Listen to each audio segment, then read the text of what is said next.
सावन सोमवार की पवित्र और पौराणिक कथा। अमरपुर नगर में एक धनी व्यापारी रहता था। दूर दूर तक उसका व्यापार फैला हुआ था। नगर में उस व्यापारी का सभी लोग मान सम्मान करते थे। इतना सब कुछ होने पर भी वह व्यापारी अंतर्मन से बहुत दुखी था, क्योंकि उस व्यापारी का कोई पुत्र नहीं था। दिन रात उसे एक ही चिंता सताती रहती थी। उसकी मृत्यु के बाद उसके इतने बड़े व्यापार और धन संपत्ति को कौन संभालेगा। पुत्र पाने की इच्छा से वह व्यापारी प्रति सोमवार भगवान शिव की व्रत पूजा किया करता था। सायकाल को व्यापारी शिव मंदिर में जाकर भगवान शिव के सामने घी का दीपक जलाया करता था। उस व्यापारी की भक्ति देखकर एक दिन पार्वती जी ने भगवान शिव से कहा, हे प्राणनाथ, यह व्यापारी आपका सच्चा भक्त है। कितने दिनों से यह सोमवार का व्रत और पूजा नियमित कर रहा है। भगवान, आप इस व्यापारी की मनोकामना अवश्य पूर्ण करें। भगवान शिव ने मुस्कुराते हुए कहा, हे पार्वती, इस संसार में सबको उसके कर्म के अनुसार फल की प्राप्ति होती है। प्राणी जैसा कर्म करते हैं उन्हें वैसा ही फल प्राप्त होता है। इसके बावजूद पार्वती जी नहीं मानी। उन्होंने आग्रह करते हुए कहा, नहीं प्राणनाथ, आपको इस व्यापारी की इच्छा पूरी करनी ही पड़ेगी। यह आपका अनन्य भक्त है। प्रति सोमवार आपका विधिवत व्रत रखता है और पूजा अर्चना के बाद आपको भोग लगाकर एक समय भोजन ग्रहण करता है। आपको इसे पुत्र प्राप्ति का वरदान देना ही होगा। पार्वती जी का इतना आग्रह देखकर भगवान शिव ने कहा, तुम्हारे आग्रह पर मैं इस व्यापारी को पुत्र प्राप्ति का वरदान देता हूँ, लेकिन इसका पुत्र 16 वर्ष से अधिक जीवित नहीं रहेगा। उसी रात भगवान शिव ने स्वप्न में उस व्यापारी को दर्शन देकर उसे पुत्र प्राप्ति का वरदान दिया और उसके पुत्र के 16 वर्ष तक जीवित रहने की बात भी बताई। भगवान के वरदान से व्यापारी को खुशी तो हुई, लेकिन पुत्र की अल्पायु की चिंता ने उस खुशी को नष्ट कर दिया। व्यापारी पहले की तरह सोमवार का विधिवत व्रत करता रहा। कुछ महीने पश्चात उसके घर अति सुंदर पुत्र उत्पन्न हुआ। पुत्र जन्म से व्यापारी के घर में खुशियां भर गईं। बहुत धूमधाम से पुत्र जन्म का समारोह मनाया गया। व्यापारी को पुत्र जन्म की अधिक खुशी नहीं हुई, क्योंकि उसे पुत्र की अल्प आयु के रहस्य का पता था। यह रहस्य घर में किसी को नहीं मालूम था। विद्वान ब्राह्मणों ने उस पुत्र का नाम अमर रखा। जब अमर 12 वर्ष का हुआ तो शिक्षा के लिए उसे वाराणसी भेजने का निश्चय हुआ। व्यापारी ने अमर के मामा दीपचंद को बुलाया और कहा कि अमर को शिक्षा प्राप्त करने के लिए वाराणसी छोड़ आओ। अमर अपने मामा के साथ शिक्षा प्राप्त करने के लिए चल दिया। रास्ते में जहाँ भी अमर और दीपचंद रात्रि विश्राम के लिए ठहरते, वहीं यज्ञ करते और ब्राह्मणों को भोजन कराते थे। लंबी यात्रा के बाद अमर और दीपचंद एक नगर में पहुँचे। उस नगर के राजा की कन्या के विवाह की खुशी में पूरे नगर को सजाया गया था। निश्चित समय पर बारात आ गई, लेकिन वर का पिता अपने बेटे के एक आंख से काने होने के कारण बहुत चिंतित था। उसे इस बात का भय सता रहा था कि राजा को इस बात का पता चलने पर कहीं वह विवाह से इनकार न कर दें।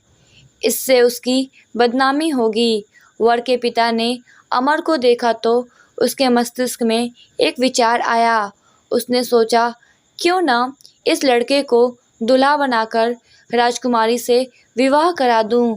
विवाह के बाद इसको धन देकर विदा कर दूंगा और राजकुमारी को अपने नगर में ले जाऊंगा। वर के पिता ने इसी संबंध में अमर और दीपचंद से बात की।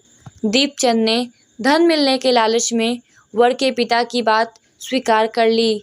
अमर को दूल्हे के वस्त्र पहनाकर राजकुमारी चंद्रिका से विवाह करा दिया गया। राजा ने बहुत सा धन देकर राजकुमारी को विदा किया। अमर जब लौट रहा था तो सच नहीं छिपा सका और उसने राजकुमारी की ओढ़नी पर लिख दिया, राजकुमारी चंद्रिका, तुम्हारा विवाह तो मेरे साथ हुआ था। मैं तो वाराणसी में शिक्षा प्राप्त करने जा रहा हूँ। अब तुम्हें जिस नवयुवक की पत्नी बनना पड़ेगा वह कान्हा है। जब राजकुमारी ने अपनी ओढ़नी पर लिखा हुआ पढ़ा तो उसने काने लड़के के साथ जाने से इनकार कर दिया। राजा ने सब बातें जानकर राजकुमारी को महल में रख लिया। उधर अमर अपने मामा दीपचंद के साथ वाराणसी पहुंच गया। अमर ने गुरुकुल में पढ़ना शुरू कर दिया। जब अमर की आयु 16 वर्ष पूरी हुई तो उसने एक यज्ञ किया। यज्ञ की समाप्ति पर ब्राह्मणों को भोजन कराया और खूब अन्य वस्त्र दान किए। रात को अमर अपने शयन कक्ष में सो गया। शिव के वरदान के अनुसार शयनावस्था में ही अमर के प्राण पखेरु उड़ गए। सूर्योदय पर मामा अमर को मृत देखकर रोने पीटने लगा। आसपास के लोग भी एकत्र होकर दुख प्रकट करने लगे। मामा के रोने विलाप करने के स्वर समीप से गुजरते हुए भगवान शिव और माता पार्वती ने भी सुने। पार्वती जी ने भगवान से कहा, प्राणनाथ, मुझसे इसके रोने के स्वर सहन नहीं हो रहे। आप इस व्यक्ति के कष्ट अवश्य दूर करें। भगवान शिव ने पार्वती जी के साथ अदृश्य रूप में समीप जाकर अमर को देखा तो पार्वती जी से बोले, पार्वती, यह तो उसी व्यापारी का पुत्र है। मैंने इसे 16 वर्ष की आयु का वरदान दिया था। इसकी आयु तो पूरी हो गई। पार्वती जी ने फिर भगवान शिव से निवेदन किया, हे प्राणनाथ, आप इस लड़के को जीवित करें, नहीं तो इसके माता पिता पुत्र की मृत्यु के कारण रो रो कर अपने प्राणों का त्याग कर देंगे। इस लड़के का पिता तो आपका परम भक्त है।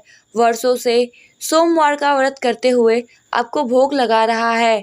पार्वती जी के आग्रह करने पर भगवान शिव ने उस लड़के को जीवित होने का वरदान दिया और कुछ ही पल में वह जीवित होकर उठ बैठा। शिक्षा समाप्त करके अमर मामा के साथ अपने नगर की ओर चल दिया। दोनों चलते हुए उसी नगर में पहुँचे जहाँ अमर का विवाह हुआ था। उस नगर में भी अमर ने यज्ञ का आयोजन किया। समीप से गुजरते हुए नगर के राजा ने यज्ञ का आयोजन देखा। राजा ने अमर को तुरंत पहचान लिया। यज्ञ समाप्त होने पर राजा अमर और उसके मामा को महल में ले गया और कुछ दिन उन्हें महल में रखकर बहुत सा धन वस्त्र देकर राजकुमारी के साथ विदा किया। रास्ते में सुरक्षा के लिए राजा ने बहुत से सैनिकों को भी साथ भेजा। दीपचंद ने नगर में पहुंचते ही एक दूत को घर भेजकर अपने आगमन की सूचना भेजी। अपने बेटे अमर के जीवित वापस लौटने की सूचना से व्यापारी बहुत प्रसन्न हुआ। व्यापारी ने अपनी पत्नी के साथ स्वयं को एक कमरे में बंद कर रखा था। भूखे प्यासे रहकर व्यापारी और उसकी पत्नी बेटे की प्रतीक्षा कर रहे थे। उन्होंने प्रतिज्ञा कर रखी थी कि यदि उन्हें अपने बेटे की मृत्यु का समाचार मिला तो दोनों अपने प्राण त्याग देंगे। व्यापारी अपनी पत्नी और मित्रों के साथ नगर के द्वार पर पहुंचा। अपने बेटे का विवाह का समाचार सुनकर पुत्रवधू राजकुमारी चंद्रिका को देखकर उसकी खुशी का ठिकाना न रहा। उसी रात भगवान शिव ने व्यापारी के स्वप्न में आकर कहा, हे श्रेष्ठी, मैंने तेरे सोमवार के व्रत करने और व्रत कथा सुनने से प्रसन्न होकर तेरे पुत्र को लंबी आयु प्रदान की है। व्यापारी बहुत प्रसन्न हुआ। सोमवार का व्रत करने से व्यापारी के घर में खुशियाँ लौट आईं। शास्त्रों में लिखा है कि जो स्त्री पुरुष सावन के सोमवार का विधिवत व्रत करते और व्रत कथा सुनते हैं उनकी सभी इच्छाएं पूरी होती हैं। दोस्तों, अगर आप लोगों को यह कथा अच्छी लगी तो इस वीडियो को लाइक कीजिएगा और ऐसे ही और कथाएं सुनने के लिए इस चैनल को सब्सक्राइब कीजिएगा। धन्यवाद।